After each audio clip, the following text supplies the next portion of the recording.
నమస్తే కిరణ్ టీవీ భక్తి ప్రేక్షకులకి స్వాగతం. ప్రస్తుతం మనతో పాటు ఉన్నారు ఆస్ట్రో న్యూమరాలజిస్ట్ మరియు సైకాలజిస్ట్ అయిన మాధవి గారు. నమస్తే మ్యామ్. నమస్తే స్వప్న. మేడం, మీరు చెప్పిన రాసులు అయితే కనుక చాలా బాగా అంటే కనెక్టెడ్గా ఉన్నాయి మేడం. ఎంతో మందికి ఈ మంత్ ఏప్రిల్ మంత్ అనేది ఎట్లా ఉంటుంది అని అయితే మీరు చాలా యాక్యురేట్గా ప్రెడిక్ట్ చేశారు. సో అదైతే చాలా మంది చూసే ఉంటారు. ఇప్పుడు నేను అడగబోయేది వచ్చేసి కేతు గ్రహ మార్పు గురించి మ్యామ్. ఈ కేతు గ్రహం వచ్చేసి ముఖ్యంగా మనం ఒక ఆధ్యాత్మిక గ్రహం కింద చూస్తూ ఉంటాము, అలానే డిటాచబుల్ గ్రహం అని కూడా చెప్తూ ఉంటారు. సో ఈ గ్రహం మార్పు వలన మనం ఎలాంటి చేంజెస్ చూస్తామంటారు? ప్రస్తుతం చూస్తే మనం చాలా రకాల సంక్షోభాలను అయితే ఫేస్ చేస్తూ ఉన్నాము. వరల్డ్ వైడ్గా వచ్చేసి ఈ యుద్ధాలు అవ్వనియండి, వీటి వల్ల సఫర్ అయ్యే వాళ్ళే కాకుండా చాలా మంది అంటే ఫ్యూచర్లో ఇంకా ఎలా ఉండబోతుంది అన్న భయాందోళన కూడా వస్తూ ఉంది. ముఖ్యంగా మొన్న మోడీ గారు చెప్పినట్లు అంటే కోవిడ్ కాదు కానీ అలాంటి టైప్లో ఇప్పుడు ఏమైనా లాక్డౌన్ వస్తుందా అని కొంచెం జాగ్రత్తగా ఉండండి అంటే జనాల్లో మరింత భయం అనేది క్రియేట్ అయిపోయింది. సో మీరు ఎలా ప్రెడిక్ట్ చేస్తారు? ఈ గ్రహాల బట్టి మీరు చాలా రకాల విషయాలు అయితే షేర్ చేస్తూ ఉంటారు. సో ఒకసారి మీ ప్రెడిక్షన్ చెప్పండి మ్యామ్. షూర్ సోమ్నా. కేతు గ్రహం అనేది రాహు కేతువులు ఇద్దరూ కూడా north and south nodes of the same body. Okay.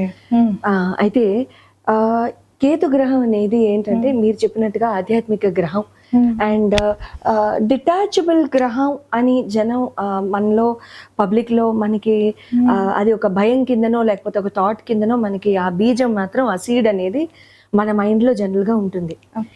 అది ఎందుకు డిటాచబుల్ అంటే డిటాచ్మెంట్కి సంబంధించిన గ్రహం అని జనరిక్గా చెప్పేస్తూ ఉంటాము అనుకుంటాము అని అంటే ఆ గ్రహానికి ట్రాన్స్ఫర్మేషన్ ఇచ్చే తత్వం ఉంటుంది. సే ఫర్ ఎగ్జాంపుల్ మనం ఏదో ఒక చేస్తున్నాము, ఏదో ఒక యాక్టివిటీ చేస్తున్నాం, అందులో మనకు ఒక మార్పు రావాలని కోరుకుంటున్నాం. ఆ మార్పు మంచి అవ్వచ్చు, చెడవచ్చు. ఫోర్సిబుల్ గా ఒక్కొక్కసారి మనకి 10 ఏళ్ళుగా అలవాటు అయిపోయింది, 20 ఏళ్ళుగా అలవాటు అయిపోయింది, ఒకేసారి మార్చాలంటే మనకు కష్టంగా ఉంటుంది. ఆ పాత అలవాటు నుంచి డిటాచ్ అవ్వడమే కేతు. దాన్ని దేని నుంచి డిటాచ్మెంట్ అనేది మర్చిపోయి కేవలం ఒక్కసారి ఎక్కడో చోట ఆయన డిటాచ్ చేశారు కదా అని చెప్పేసి ఇంకా దాన్ని డిటాచబుల్ గ్రహం అని వేస్తారు. Ketu is only a planet of transformation అండి. ఆయన చేంజ్ ఇస్తారు మనకి. ఆ చేంజ్ చాలా మంచికి అవ్వచ్చు, శుభానికి అవ్వచ్చు, ఒక్కొక్కసారి కఠినంగా అనిపించవచ్చు. ఆ చేంజ్ ఇంట్లో లేదు, మొబైల్ ఈ గంట మాత్రమే నీకు పర్మిసబుల్ అని అంటే పిల్లలకి కఠినం, తల్లిదండ్రులకి సంతోషం. మరి అప్పుడు తల్లిదండ్రులకి కేతువులు అనలేం కదా, ఫోన్ నుంచి డిటాచ్ చేశారు. సింపుల్ అంటే రోజువారీ మన లైఫ్ లో ఉండే ఎగ్జాంపుల్ ఇదే కదా ప్రస్తుతానికి. సో కాబట్టి ఆ రకంగా కేతు మాత్రం ఆధ్యాత్మిక గ్రహం, స్పిరిచువాలిటీకి బాగా దగ్గరగా తీసుకెళ్లే గ్రహం అండ్ వెల్ బీయింగ్ కి దగ్గరగా తీసుకెళ్లే గ్రహం. మనం ఏంటి, మనం ఎవరు, అసలు ఎందుకు వచ్చాము, అసలు మనం జన్మ ఎందుకు ఎత్తాము, ఆ ఐ ఇండివిజువల్ ఐ కి సంబంధించిన గ్రహం కేతు. ప్రతి మనిషికి కూడా ఆయనే ఐ. ఐ అంటే స్వప్నానో, ఐ అంటే మాధవియో కాకుండా ఐ అంటే ఇంటర్నల్ ఐ. ఎవరు అంటే internal I is always Ketu. మన బంధాలు, బంధుత్వాలు కేతు, మన యాన్సిస్టర్స్ కేతు, మన పూర్వీకులు కేతు, మన లైఫ్ లో స్టెబిలిటీ కేతు. లైఫ్ స్థిరంగా లేదండి, ఏమిటో వీడికి స్థిరం లేదురా వీడి జీవితంలో అని పెద్దవాళ్ళు తిడుతూ ఉంటారు. కేతు రిజల్ట్ ఇవ్వట్లేదని అర్థం. అప్పుడు స్థిరత్వం ఉండదు. అది ఎందులో అయినా సరే, అది ఉద్యోగంలో అవనివ్వండి, సంపాదనలో అవనివ్వండి, ఒక అవగాహనలో అవనివ్వండి, నాలెడ్జ్ అవనివ్వండి, చదువు అవనివ్వండి, భక్తి అవనివ్వండి, టేక్ ఇట్ ఎనీథింగ్ స్థిరత్వం. కేతు కేతు స్థిరత్వంగా లేకపోతే గనక మనిషి చాలా అంటే ఫికిల్ మైండెడ్ గా ఉంటారు. ఊగిపోవడము, ఫికిల్ మైండెడ్ గా ఉండడము, లేకపోతే ప్రతి డెసిషన్ కి ఊగడము, వెనక్కి ముందుకి ఊగుల్స్లాట. వీళ్ళు సెకండ్ ఒపీనియన్ లేకుండా ఏ పని చేయలేరు. ఒక 5గురిని అడుగుతారు, వీళ్ళు చెప్పింది వాళ్ళకి, వాళ్ళు చెప్పింది వీళ్ళకి, ఆఖరికి వీళ్ళకి నచ్చిందే చేస్తారు. బట్ 5గురిని మాత్రం ఖచ్చితంగా అడుగుతారు. అట్లా ఉంటుందన్నమాట కేతుతో. ఇప్పుడు కేతు పూర్వ ఫాల్గుని నక్షత్రం నుంచి మఖ నక్షత్రానికి సింహరాశిలోనే మారారు. పూర్వ ఫాల్గునికి జూలై 6వ తారీఖు రావడం, ఇప్పుడు మఖ నక్షత్రానికి మార్చి 29th ఆల్మోస్ట్ ఆయన ప్రీ షాడో అయితే మొదలైంది. ట్రూ షాడో అనేది ఏప్రిల్ 20వ తారీఖు మొదలవుతుంది. రాహు కేతుకి ఎప్పుడు కూడా షాడోలు ముందు మారుతాయి, మెర్క్యూరీ లాగా, బుధుడు లాగానే. మిగతా ప్లానెట్లకు ఉన్నప్పటికీ వీళ్ళ ముగ్గురికి ఇంకా బాగా చాలా స్ట్రాంగ్ గా చెప్తాం. కేతు కూడా ఇప్పుడు షాడో ఫేజ్ లోకి వచ్చేసారు కాబట్టి ఇక్కడ ఏంటంటే ఎవరు ఏంటి ఎందుకు అవుతోంది ఆ ప్రశ్న అనేది కేతు. అది ఏ సిచ్యువేషన్ అయినా తీసుకోండి. ఇక్కడ ఆల్ ఇన్ ఆల్ పబ్లిక్ కి జనరల్ గా నేను చెప్పేది ఏంటంటే please be ready for any transformation in your own lifes. అది ఎందులో అయినా అవనివ్వండి, మీకు కేతు భగవానుడు ఇచ్చే ఆ ట్రాన్స్ఫర్మేషన్ కి మీరు రెడీగా ఉండి తీరాలి. ఈ ప్రభావం ఎప్పటిదాకా ఉందంటారు? ఇది మళ్ళీ ఆయన నక్షత్రం మారే వరకు, ఆయన ధనిష్ట నక్షత్రానికి వచ్చే వరకు, సారీ ఆయన మఖా నక్షత్రం నుంచి ఆయన ఆశ్లేషకు వచ్చేంత వరకు. ఆయన ఆశ్లేషకు వచ్చే వరకు అంటే మఖా నక్షత్రం 1వ పాదం నుంచి ఆశ్లేష 4వ పాదం వరకు వచ్చే వరకు అది ఒక రకమైన అంటే ఈ పదం వాడాను కదా అని కంగారు పడిపోకండి, అది ఒక గండకాలం అని అంటాము. ఎందుకు అంటే ఇవి నాగలోకానికి సంబంధించిన నక్షత్రాలు. సో కాబట్టి ఏమవుతుందంటే డీప్ అనాలిసిస్, డీప్ రీసెర్చ్, దేన్నైనా సరే డీప్ డైవ్ చేసి చూడడం ఆశ్లేష నక్షత్రం. సో కాబట్టి దాన్ని అట్లా పిలుస్తాం అంతేగాని ఏదో గణం వచ్చేస్తుందని మాత్రం కాదు. సో ఇక్కడ ఆ పర్టిక్యులర్ టైంలో మళ్ళీ ఆయన కర్కాటకంకి వెళ్ళిపోతారు కాబట్టి సింహం నుంచి ఆశ్లేష 4వ పాదానికి అక్కడ వరకు కూడా ఈ మఖా నక్షత్రం యొక్క ఈ ఎఫెక్ట్ అనేది ఉంటుంది. ఆయన సొంత నక్షత్రం అశ్విని మఖ మూల ఈ 3 కూడా ఆయన నక్షత్రాలే, ఆయన సొంత నక్షత్రంలో ఉన్నాయి. అశ్విని నక్షత్రం వచ్చేసి దేన్నైనా రిసెర్చ్ చేయటం, అనాలిసిస్ చేయటం. మఖ నక్షత్ర వచ్చేసి యాన్సిస్టర్స్, తర్వాత ఈ ఆక్రమణ అని ఒక యాంగిల్లో చెప్పొచ్చు, అంటే ఆస్తిపాస్తులు, ఆక్రమణ, యాన్సిస్టర్స్, ఇది మఖ నక్షత్ర. మూల నక్షత్ర వచ్చేసేసరికి ఇంకా డీప్ డైవ్ రీసెర్చ్. అశ్విని వచ్చేసరికి మూవ్మెంట్, జీవితంలో ప్రతి దానికి వీళ్ళకి మూవ్మెంట్ ఉంటుంది. మఖ వచ్చేసేసి ఈ ఆస్తిపాస్తులు, ఈ ఆక్రమణ, ఈ మంచి అక్విజిషన్స్ ఇవన్నీ ఉంటాయి. మూల వచ్చేసేసరికి మళ్ళీ డీప్ రీసెర్చ్. సో ఇక్కడ ఎవరికైతే పబ్లిక్ లో ఎవరైతే ముఖ్యంగా కేతు నక్షత్రాలు ఎవరైనా ఉండి ఉంటే, తర్వాత బుధ నక్షత్రాలు ఎవరైనా ఉండి ఉంటే, లైక్ ఆశ్లేష నక్షత్ర, జ్యేష్ఠ నక్షత్ర, రేవతి నక్షత్ర, వీళ్ళు గనక ఉండి ఉంటే వీళ్ళకి యాన్సిస్ట్రల్ ప్రాపర్టీస్ నుంచి ఏమన్నా లబ్ధి పొందాలంటే వీళ్ళు చాలా నాళ్ళ నుంచి వీళ్ళకి ముందుకి వెనక్కి లాగుతుంటే కనుక అక్కడ వీళ్ళందరికీ కూడా ఆస్తిపాస్తులు అందుతాయి. కేతు ఆటోమేటిక్ గా ఇప్పించేస్తారు. నిజాలు బయటపడతాయి. అక్కర్ లేకుండా ఎలా బయటపడతాయండి, న్యూస్ పేపర్లో వస్తాయా అని అడిగారు. లేదు, వాళ్లే ఫోన్లు చేసి చెప్పేస్తారు మీకు. ఈ కేసులు వచ్చేసాయి అప్పుడే. ఆయన మారి 2 రోజులు అయ్యింది. ఎంత ఇవాళ 30 కదా స్వప్న గారు? అంతే 30 నిన్న పొద్దున మారారు. నాకు నిన్న నైట్ ఇంకో 2-3 క్లయింట్స్ దగ్గర నుంచి వచ్చేసాయి కాల్స్. వాళ్ళకి ఆస్తుపాస్తుల విషయాల్లోనే వాళ్ళకి ఏది కరెక్ట్, అసలు వాళ్ళ మెయిన్ వాళ్ళ బుర్రలో ఏమవుతోంది, ఇన్నాళ్ళు ఇవ్వకుండా వాళ్ళని ఏడిపించు తిన్నవాళ్ళు అసలు వాళ్ళ లోపల ఎంత విషయం ఉన్నదనేది వాళ్ళకి అర్థమైపోయింది. అంత ఫాస్ట్ గా ఇస్తారండి రిజల్ట్స్. అంటే ఆ నక్షత్రాల్లో పుట్టిన వాళ్ళకేనా మ్యామ్, లేకపోతే జనరల్ గా చెప్తున్నారు? ఈ నక్షత్రం వాళ్ళకి లేదు, అందరికి వరల్డ్ వైడ్ ఈ చేంజ్ ఉంటుంది. Transformation is world wide. Who are you, అసలు మీరు ఎందుకు వచ్చారు ఈ వరల్డ్ లోకి? 9 to 5 జాబ్ చేయడానికి వచ్చారా?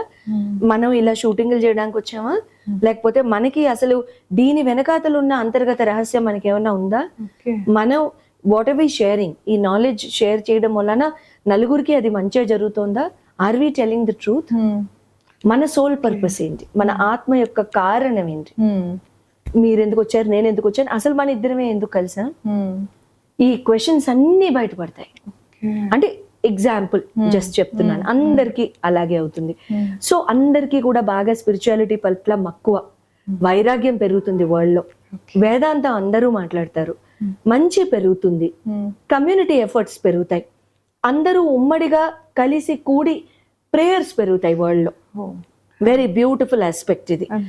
ఉమ్మడి ప్రేయర్స్ పెరుగుతాయి. అందరికీ ఒక ధర్మం మీద కంటే ఒక ధర్మంతో పాటుగా ఇంకో ధర్మం మీద కూడా నమ్మకాలు ఉండి అందరూ చక్కగా బ్యూటిఫుల్ సెక్యులరిజంతో, బ్యూటిఫుల్ థాట్ ప్రాసెస్ తో అందరూ ఒకళ్ళొకళ్ళు ఎంబ్రేస్ చేసుకోవడం, అర్థం చేసుకోవడం, ఆప్యాయంగా ఉండడం లాంటివి ఎక్కువ అవుతాయి ఈ టైంలో. అంటే ఇది ఒక రియాలిటీ చెక్ ఫేజ్ అండి వరల్డ్ కి. డాట్ బోర్డ్ మనం ఆడతాం కదండి, యారో కొడతాం కదా, అట్లా కేతు గట్టి కొడితే ఎలా ఉంటుందో వరల్డ్ మీదకి, ఈ యారో అలా ఉంటుందన్నమాట. సో ఇక్కడ ఈ నక్షత్రాలకి నేను చెప్పినట్టుగా ఆశ్లేష, జ్యేష్ఠ, రేవతి, తర్వాత అశ్విని, మఖ, మూల, ఈ నక్షత్రాల వాళ్ళకి వీళ్ళందరికీ కూడా ఈ యాన్సెస్ట్రల్ ఆస్పెక్ట్స్ ఇవన్నిటికీ కూడా చాలా చాలా బాగుంటుంది. బట్ ద సేమ్ టైం కర్కాటక రాశిలో ఉన్న వాళ్ళకు కూడా ఇప్పుడు కూడా ఒక రకంగా చెప్పుకోవచ్చు వాళ్ళకు కూడా ఎక్కడో చోట లబ్ధి అనేది ఉంటుందని. కానీ ట్రాన్స్ఫర్మేషన్ ని మాత్రం ఎవ్వరూ అపోజ్ చేయొద్దు. అది మంచికైనా లేకపోతే సడన్ గా మీరు ఈ డిపార్ట్మెంట్ లో ఉన్నారు, ఈ డొమైన్ లో ఉన్నారు, ఎంప్లాయ్మెంట్ లో ఉన్న వాళ్ళంతా, ఐటీ, ఈసీ, మీరు రైల్వేస్ లో ఉన్నారు, మీరు ఎక్కడైనా ఉన్నారు, సడన్ గా మీకు ఏదో వచ్చింది, సడన్ గా మీకు ఈ కుర్చీ కాదు ఈ కుర్చీ అని అన్నారు, సడన్ గా ఆ పోస్ట్ లో ఉన్న వాళ్ళు రిటైర్ అయిపోతారు, విఆర్ఎస్ తీసేసుకుంటారు. మెయిన్ గా major organisations in the world will see a lot of management change అండి. All the big Fortune 500 companies లో టాప్ మేనేజ్మెంట్ లో ఉన్న వాళ్ళు చాలా వరకు మారిపోతారు. వాళ్ళు మారడం వలన వీళ్ళు ఏం చేస్తారు అనేది మనకు అర్థం కాదు, అది మళ్ళీ పబ్లిక్ టాక్ అవుతుంది. సో అర్ధాంతరంగా మారుతారు. వాళ్ళు ఎవరైనా అది తీసుకోకపోతే వాళ్ళకు ఉద్యోగం లాసులు ఉంటాయి. ఇక్కడ చాలా మందికి లే ఆఫ్స్ లో గురవుతారు. సో హడావిడిగా ఎవరు కూడా రెసిగ్నేషన్స్ చేయొద్దు, ఉద్యోగాలు మానద్దు. మా ఫాదర్ ఎప్పుడు చెప్తూ ఉంటారండి, bird in hand is worth 2 in a bush అని. మన చేతిలో ఉన్నది ఎప్పుడు వదులుకుని పక్కదాని కోసం పరిగెత్తద్దు. అంతే. ఇది వదిలేసారా కేతు ఎక్కడ కింద బేస్ తీసేస్తాడు. ఇందాక అనుకున్నాం కదా స్టెబిలిటీ అని, కింద ఒక టైల్ తీసేస్తే అయిపోయింది అంతే. రూట్ ని తీసేస్తారు. సో కాబట్టి ఇక్కడ ఈ 8 months కూడా ఆల్మోస్ట్ నవంబర్ వరకు కూడా ఎట్టి పరిస్థితుల్లోనూ ఎవరు రెసిగ్నేషన్స్ హడావిడిగా చేయకండి.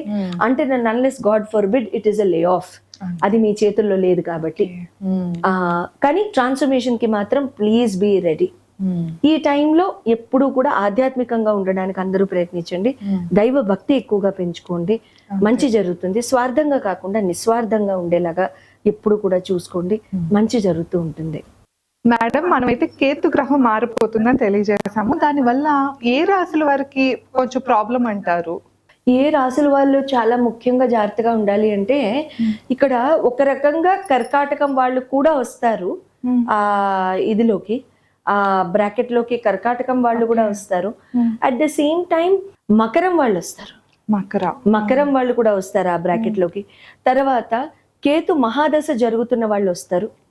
కేతు మహాదశ, కుజ మహాదశలో కేతు అంతర్దశ, కేతు మహాదశలో కుజ అంతర్దశ, రాహు మహాదశ కేతు అంతర్దశ, కేతు అంతర్దశ రాహు అంతర్దశ, కేతు మహాదశ చంద్ర అంతర్దశ, చంద్ర మహాదశ కేతు అంతర్దశ. వీళ్ళు ఆ బ్రాకెట్ లోకి చాలా స్ట్రాంగ్ గా వస్తారు. ఎవరెవరికైతే వాళ్ళ జన్మ కుండల్లో ఈ మహాదశలు గాని ఈ అంతర్దశలు గాని జరుగుతున్నాయో వాళ్ళకి చేంజ్ మాత్రం ఉద్యోగ రీత్యా, ఎంప్లాయ్మెంట్ రీత్యా, బిజినెస్ రీత్యా, ఫండింగ్ రీత్యా, ఆస్తుల రీత్యా, ఫ్యామిలీ స్టెబిలిటీ రీత్యా, రిలేషన్స్ రీత్యా తథ్యం. ఖచ్చితంగా ట్రాన్స్ఫర్మేషన్ ఈజ్ ఎవిటబుల్. సో మనకైతే కనుక మేడం చాలా రకాల సూచనలు అయితే చేశారు. ముఖ్యంగా మన కెరీర్ పట్ల మటుకు మనం చాలా జాగ్రత్తగా ఉండాలి. ఇయర్ అయ్యేదాకా కూడా ఎలాంటి లే ఆఫ్స్ కానీ, అంటే మనం కూడా ఫాస్ట్ అవ్వకుండా కొంచెం జాగ్రత్తగా ఉండాలి అని సజెషన్స్ అయితే చేశారు కదా. ఇంకా మీకు పర్సనల్గా ఏమైనా చెప్పించుకోవాలి అన్నా, లేకపోతే ఎలాంటి సమస్యతో ఇబ్బంది పడుతున్నా, అలానే మీరు ఎప్పుడైనా కొత్త జాబ్కి కానీ దేనికైనా ట్రాన్సిషన్కి ట్రై చేసేటప్పుడు ఒకసారి మేడంని కనుక కన్సల్ట్ అయితే మీ పర్సనల్ జాతకం చూసి చాలా క్లియర్గా చెప్తారు. కింద మేడం నెంబర్ ఇస్తున్నాం, కాంటాక్ట్ అవ్వచ్చు. ధన్యవాదాలు. నమస్తే మ్యామ్.